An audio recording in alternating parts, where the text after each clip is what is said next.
how big of a harvest can I pull from this one herb planter? That's what I want to show you in today's video.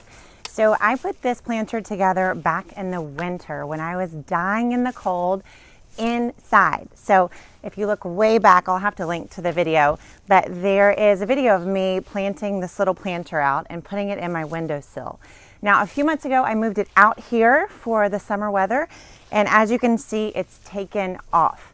So I wanted to show you all the things I can pull from this little planter in just a few minutes. So I've got some scissors and some twine, and I've also got some pruners. So let's get started.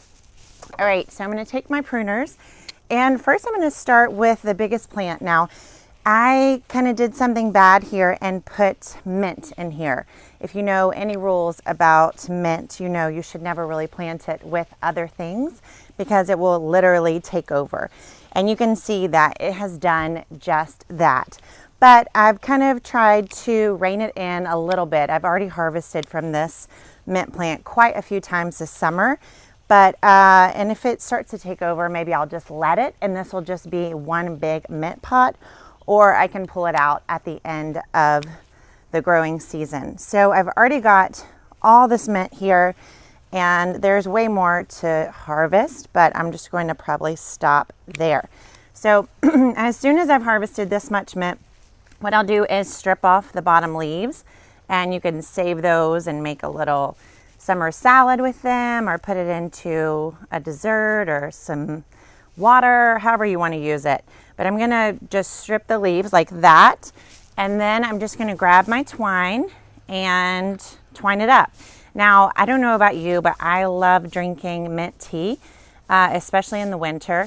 And mint tea, organic mint tea from like Whole Foods or the grocery, is super expensive. So I love tying up my mint and letting it dry, and then harvesting it and putting it into little jars. I'll show you that in another video. And using it all winter long. It basically costs nothing. And to me, the taste is so much better than that from the grocery store variety. So there's our first little bundle of mint, and we got lots more to go. All right, in the front here, you can see is some thyme. And I love using thyme in like savory dishes. As you guys know, I don't cook that often, but I did just recently make a roasted tomato dish, and I put loads of thyme on it, and it was so good. So I'm just going to come in here. You can see thyme kind of tangles up like hair, and I'm going to try to untangle it a little bit and cut some to save. So I'm going to pull. I try not to cut all of the herb at once. So I'm going to come to the side of the plant and cut at least this much. And now I've got a little herb bundle, a little thyme to tie up here. Whoa. I'm going to flip this around. I've actually got thyme on both sides. So this is one variety of thyme. I think this is French thyme on this side. And then as you can see, this thyme is actually a little bit healthier, a little bit fuller. So I'm going to pull some from this side too. All right, so again, I'm cutting some, not too much, and I'm not going to take the whole plant because I want it to keep growing.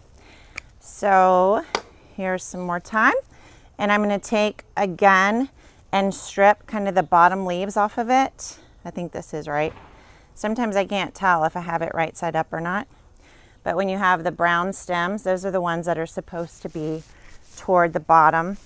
And then you just strip the leaves. You can leave the leaves on, but the ones that are under the twine aren't going to do so well. They're going to be kind of smushed in there. So I'm going to put those extra thyme leaves there, and then take my little twine and tie my thyme up. So thyme's the same way. Most herbs are the same way, and that when you use them fresh, they're still very fragrant and delicious, but they actually have more flavor when you dry them. So most of my herbs I like to dry. And the cool thing is, the more you harvest from your herbs during the growing season, the faster they'll grow. So by coming out and harvesting, even though I'm not using it right in the kitchen now, I can dry these, and then the plants will keep producing, and I'll get several more harvests before the end of the growing season. So now I've got some thyme and some mint, And now I'm going to move on to the oregano. So the oregano is here. I think I have several plants. So I've got some oregano here on this corner and oregano here on this corner as well. And this oregano is actually starting to flower.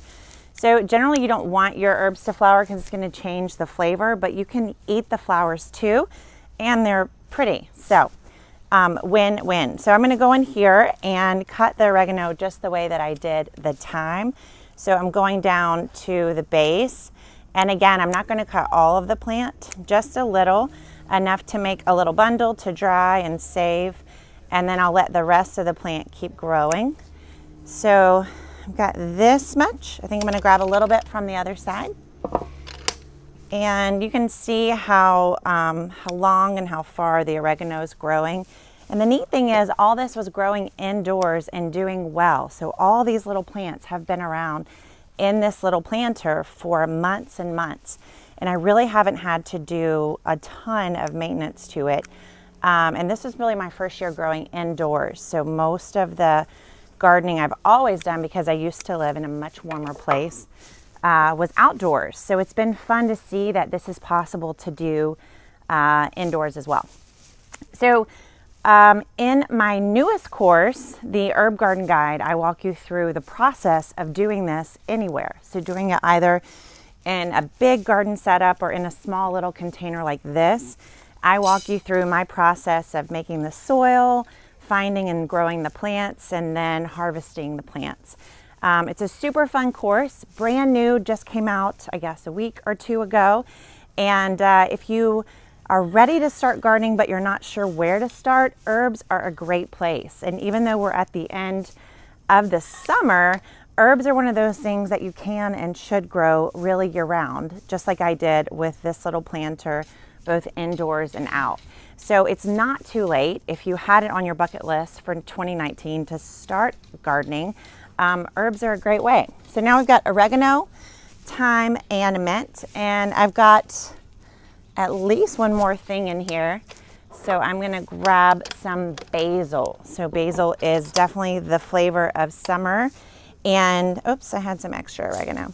So I'm going to grab a little bit of basil, and then I think we're about done.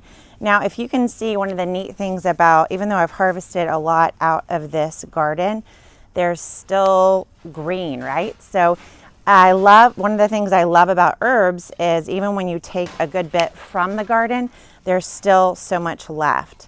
And it's one of those, we talk about greens being cut and come again, but herbs are for sure cut and come again.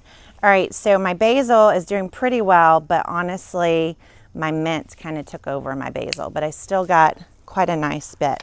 Now, basil is actually great to use fresh, but you can dry it as well. So I'm going to pull off some fresh leaves here, and then I'm going to tie this bundle up as well.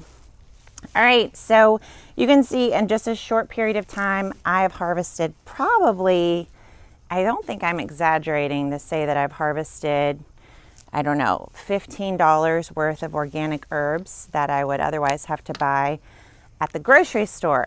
So in a short while, I've grown that much in this little bitty container. And whether you've got a big backyard or a tiny little patio, you can grow this little container. I'm pretty darn sure. So check out what I've got. I've got some basil, I've got mint, I've got thyme, and I've got oregano, all from this little pot. And see, it still looks pretty, don't you think? So I would love to get you growing your own herbs today. And that's why I've got a free download for you that teaches you 5 herbs you can start very easily from seed right now. And you can grab the download for it at the link in my profile or at gardenary.com and learn more about my course, the Herb Garden Guide. So if you've got one of these or you're growing herbs, I'd love to see them. Send me a picture, DM me, and if you have questions about growing this container yourself, put them in the comments below. Thanks so much for watching and bringing back the kitchen garden with me. I'll see you next time.